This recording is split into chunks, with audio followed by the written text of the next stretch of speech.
Good morning. My name is Nance. It's an honor to be here today. In 21st century, the new wave of globalization, which accelerate the process of the world cultural exchange, interdependency between East and West is also increased. To understand different culture, have to know the different. Madisonville Community College created this wonderful program. I am so glad to be part of it. I live in China for 30 years. Since 1999, I have lived in America over 20 years.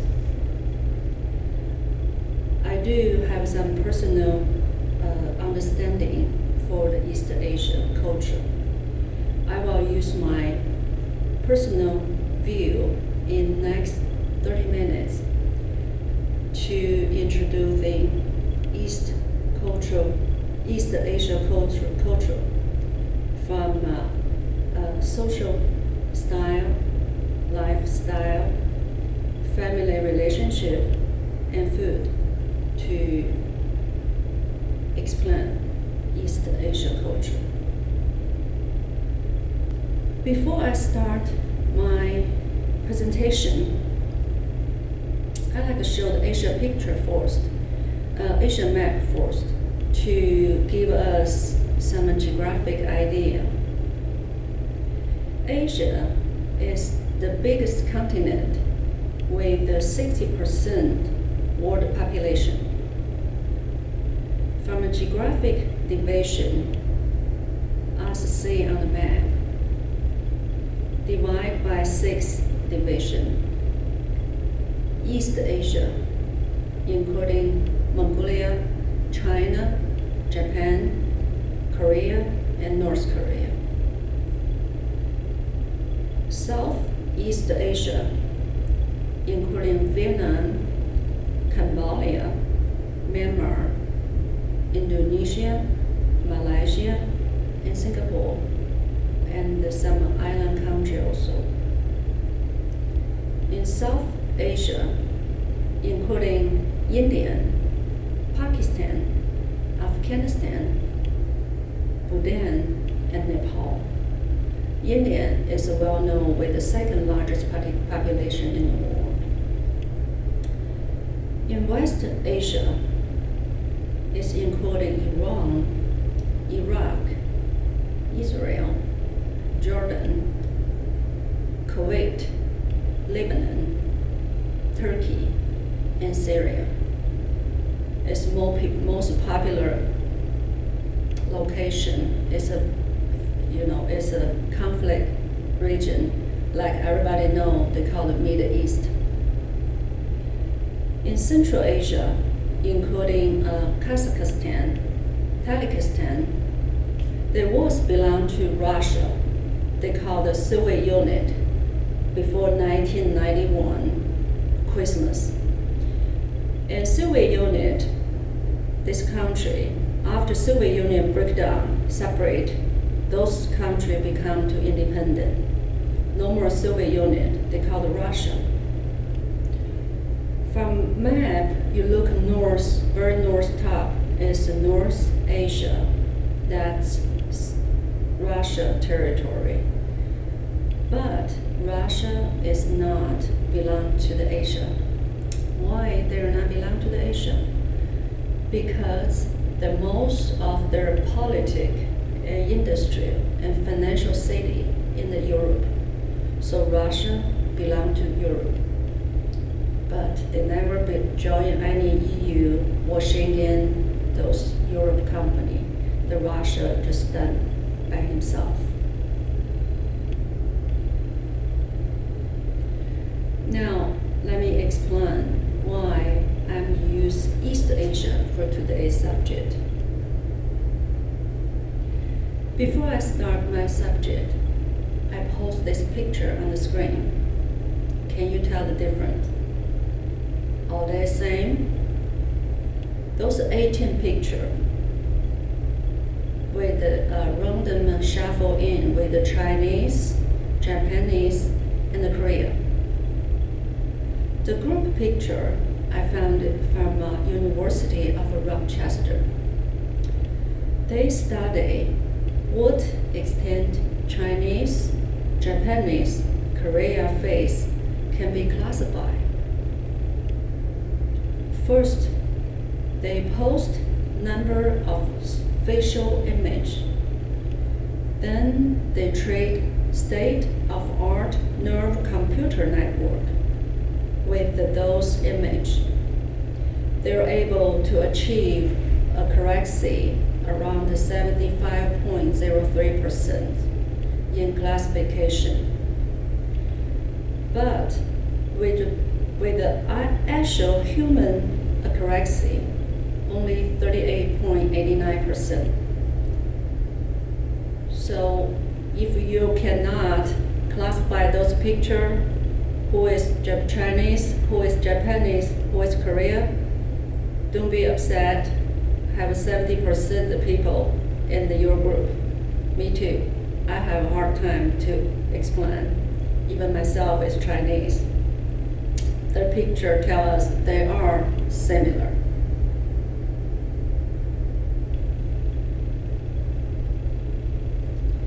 So after they do the research, they put a group together with several patterns.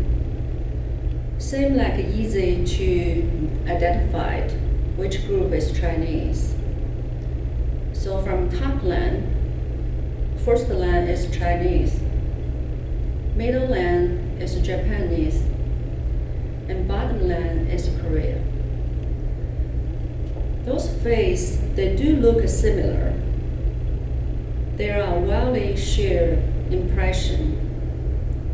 Those three people really look the same because they are shared in history, food, or their ancestor in so many ways. I use East Asia culture for today as today's presentation because China, Japan, and Korea, and Mongolia do have many similarities. They do share in so many ways, such as history, ancestor, religion, and food. China, Japan, and Korea are three world's largest economy, ranking second place in China, third place is Japan, 11th place in South Korea. They also bolster large population. China ranking number 1 in the world. Japan is ranking 11. South Korea is 27. Also, they are geographic as neighbor. Those three countries also share strong economy tie with each other. So that's the reason today I use this group to start with. I will from 4 aspects to explain or introducing East Asia culture today. Collective center versus Western individual center. Who you are versus Western what you do. Family unit versus West individual. Chopstick versus forks. Through those comparison of East Asia culture and the Western culture, in follow the 4 aspects, we can have some understanding for the East Asia. The first aspect, collective center versus Western individual center. What is a collective center? Collectivism that individual rights are restricted by a collective right. The individual interest should be obeyed to the interest of group. During prepare this presentation, I do study some collective center and individual center.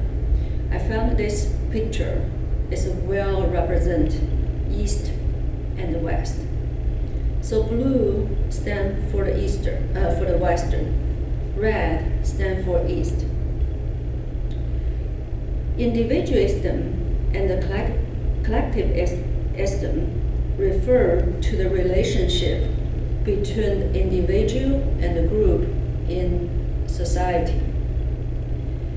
Individualism refer to a loose social structure, tend to emphasize individual right and freedom, while collectivism is tight social structure. Personal feeling serve the overall interest to the team. Employee most time like to asking what is benefit to the company. Face preservation is a critical in collective center culture.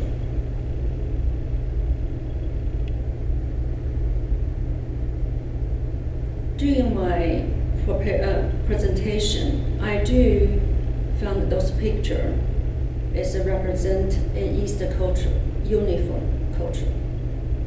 In the school, uniform are most impressive in East Asia.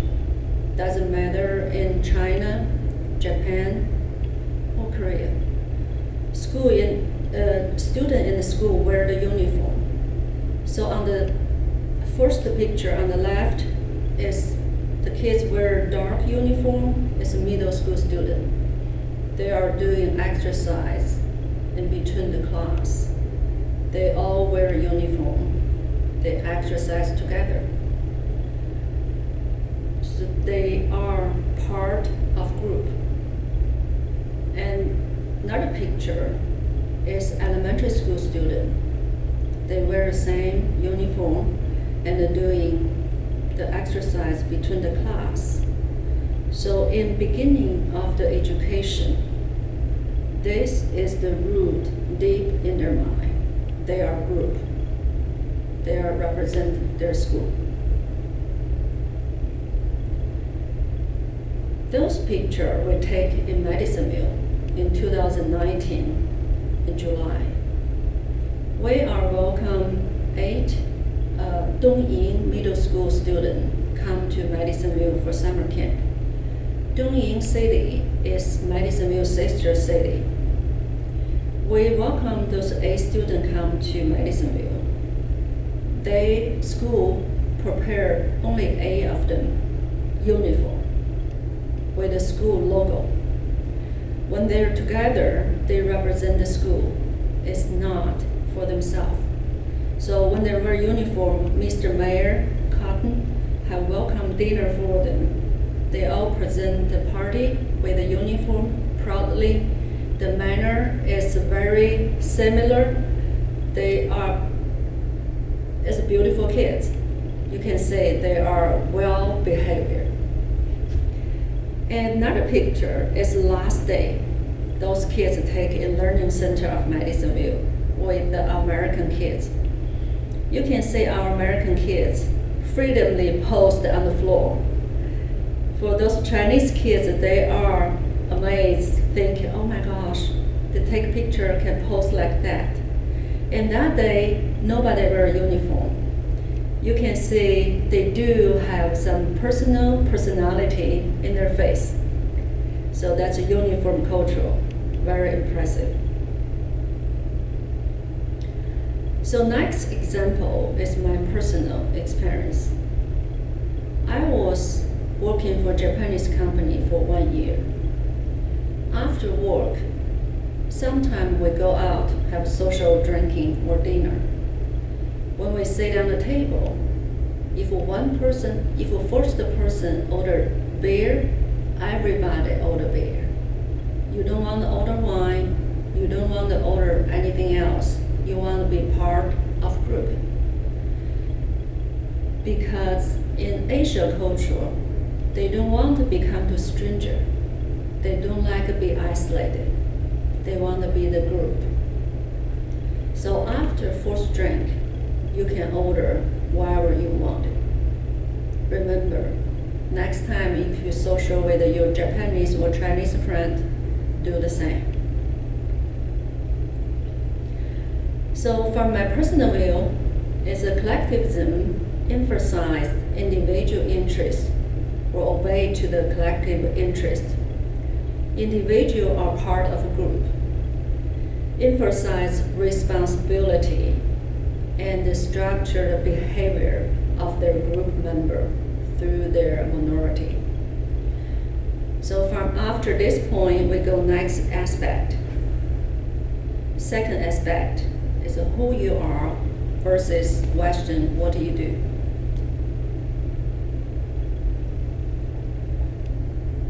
In the East, concept of social status is very obvious. The government officer have a higher position than the minority people. The boss will have a higher position than the employee. Older people will have a higher position than the young people. Men will have a higher position than women. Show your respect to the people who have a higher position than you is very important. Same like show your respect to people older than you. Also, in the East culture, older is an aesthetic Oriental culture. Older son will have a higher position than the younger son. In China, I always say the older son like father, older sister like mother. Also, if you study in China, class ranking or school ranking is normal in your school life. So after testing, every personal name will on the wall. You will find your ranking. You're on the first place, second place, or you're on the last place. That's make you study hard. So in the East, the parents always wish their kids go to the Ivy League school, get a good job to improve your life, meaning you're going to ranking up your position. So what is position? So they call the social status. Social status referred.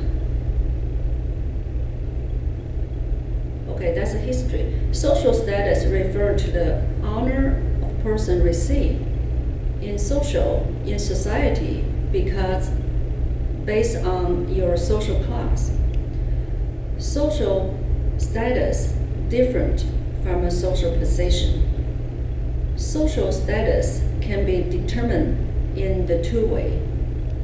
One is through self-determination to improve your status.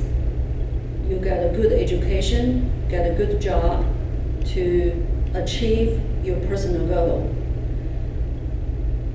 Also, second one is through the heritage. So in Asia, they highly respect teacher. In China, have a phrase say if 一日为师，终生为父. Is a teacher only teach you one day, but will be a lifetime as like your father.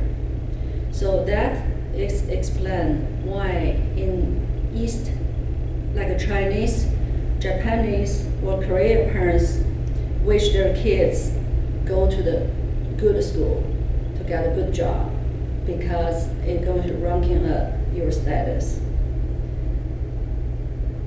This one, same picture I found out in the internet. It's amazing me when I come to America in 1999. I can hear the teacher, I can hear the student or American people call their boss by name, call their uncle by name, call their auntie by name. It's no way in the East culture. So in East culture, you have to put a title in personal who you call. You may call President Lee, Chairman Wang, or Boss Gao. You have to put a title on it. And also you have to uncle. It's very, I think, another cultural shock for me. In English, uncle doesn't matter your mother's side or father's side, all call uncle. In the Eastern culture, we have different title. So by call a title, you know this uncle belong to your mother's side or your father's side. Do remember, if you're working for Chinese company, Japanese company, call your boss by title. So third aspect is a family unit lifestyle versus individual.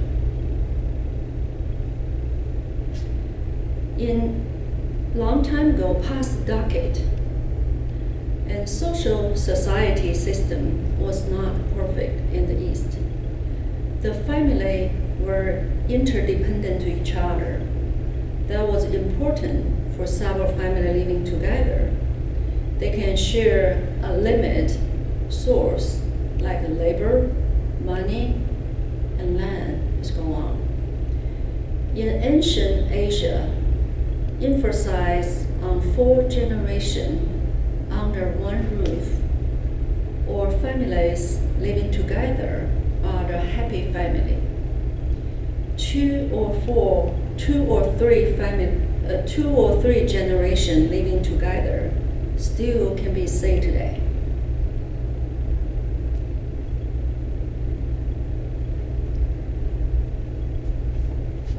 In the East, most families raise their children to provide for them get old age. On the other hand, parents will pay unconditionally during their children grow up. On the other hand, they require same unconditionally return from when children grow up. So in Eastern family, the family relationship is forever. Also is obligation, like a contract. In the West, it's different situation. Economy system is based on commodity economy. Financial and the insurance system is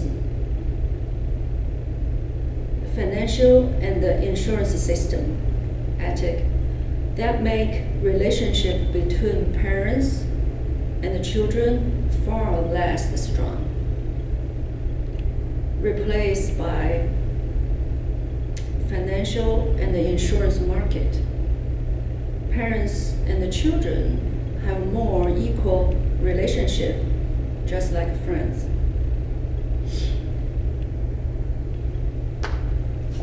Also, in the East, the parents that take care of the children is normal, and helping children take care of their grandchildren is a grandparent's responsibility.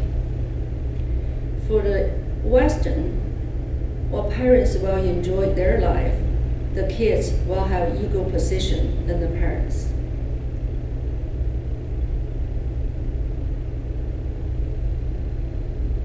And also, another example is shocked me is when I come to America.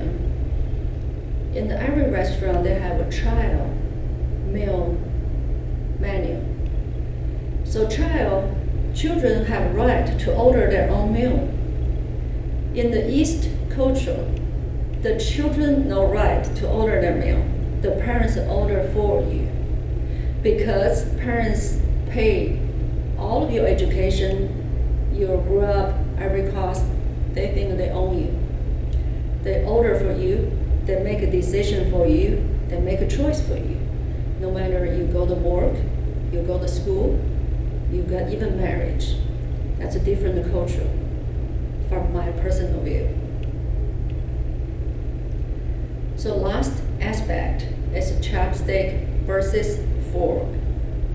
In this chapter, we will talking about the Chinese food, American Chinese food, East table manner, and the sitting position. Everybody know when you eat Chinese food, everybody share in the one table, share every meal. In the Western, you have your own place. You eat from your own place. That's the first different. Second, in table manner, a little bit different. And some allowed you do in the East Asia table, dining table, some not. And sitting position is very important. Also, the food cooking, the way is different. In the East Asia, most time we cook food by the whole food, with the head, feet, everything. In the Western, it's different. You take a bone out. So right now, look like a whole food market. It's not new for East Asia. This picture I got from China.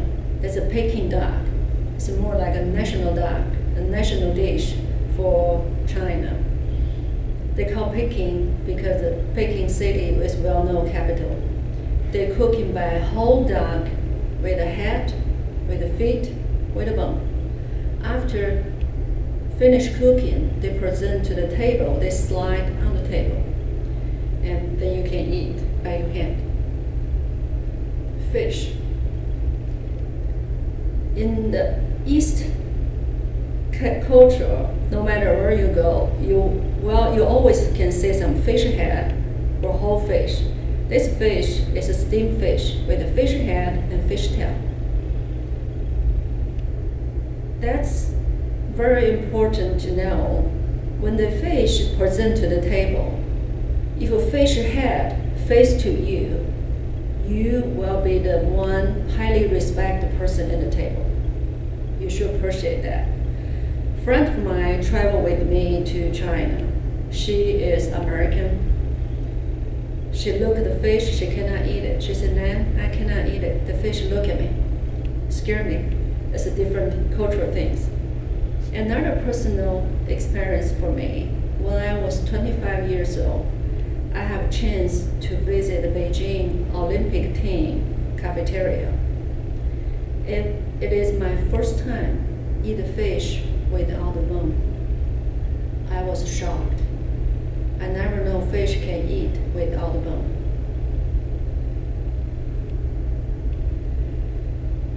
This food is well known, is the most popular dish in Asia. In China, called ramen, like a stretched noodle. In Japan, called ramen noodle. In Vietnam, called pho. This bowl of soup, how did you eat? You need to know.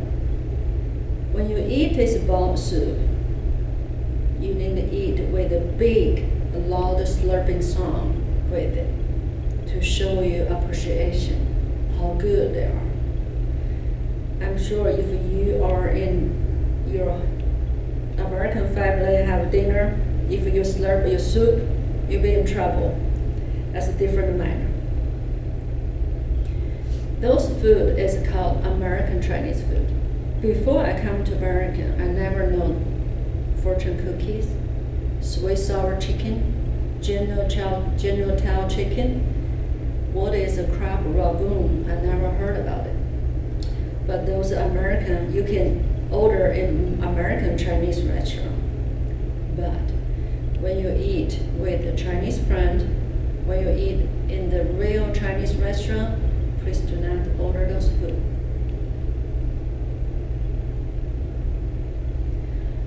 Table setting is very important, beginning with it. Most time in East culture, they eat in the round table. So where are you going to sit down? Look, this drawing on the left-hand side. On the bottom, they have show the door.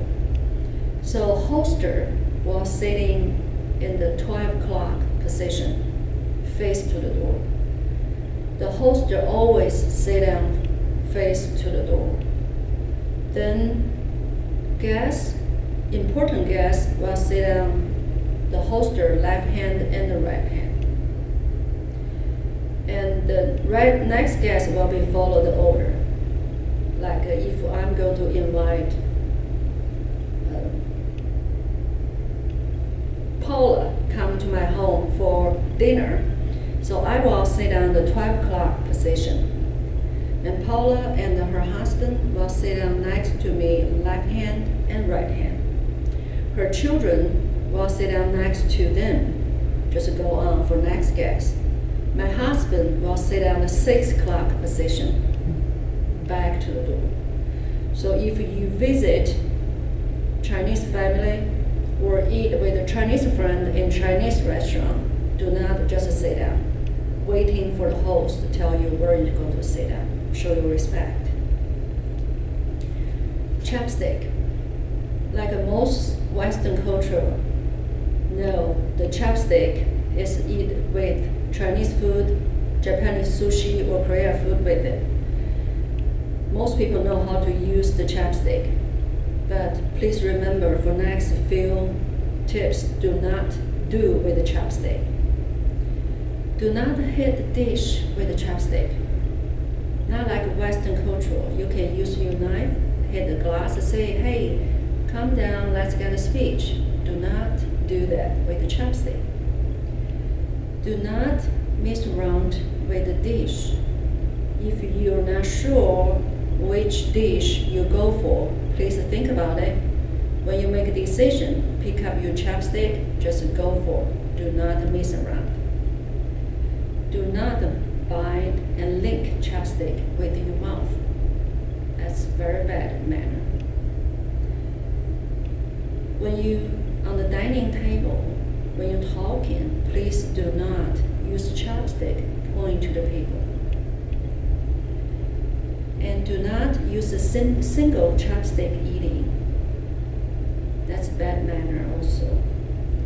Please remember, do not stick chopstick upright on topped rice bowl. That's for dead people. That's a bad manner. Also, do not cross the chopstick on the table. That's a bad luck. Hopefully,